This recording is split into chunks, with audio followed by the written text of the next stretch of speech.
In 1983, a team of deeply pious scientists conducted a radical experiment in an undisclosed facility. The scientists had theorized that a human without access to any senses or ways to perceive stimuli would be able to perceive the presence of God.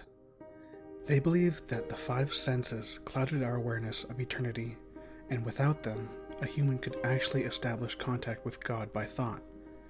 An elderly man who claimed to have nothing left to live for was the only test subject to ever volunteer.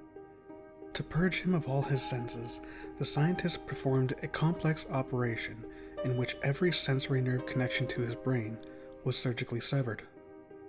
Although the test subject retained full muscular function, he could not see, hear, taste, smell, or feel.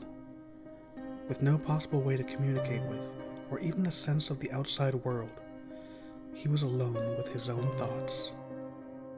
The scientists monitored him as he spoke aloud about his state of mind in jumbled, slurred sentences that he couldn't even hear.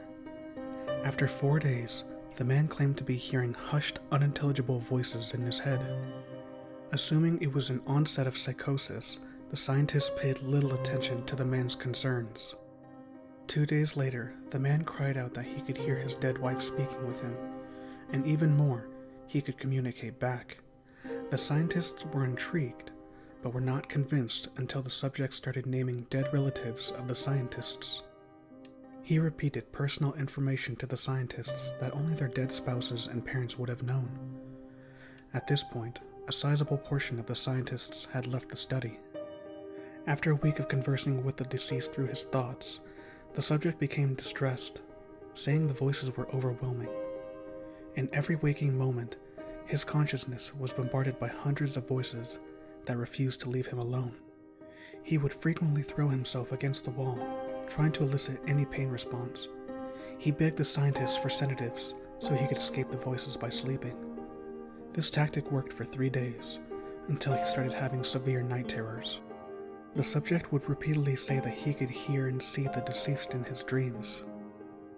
1 day later, the subject began to scream and claw at his non-functional eyes, hoping to sense something in the physical world.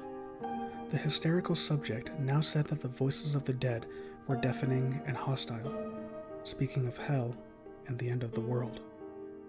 At one point, he yelled, "No heaven, no forgiveness," for 5 hours straight. He continuously begged to be killed, but the scientists were so convinced that he was so close to establishing contact with God. After another day, the subject could no longer form coherent sentences. Seemingly mad, he started to bite off chunks of flesh from his own arm. The scientists rushed into the test chamber and restrained him to the table so he could not kill himself.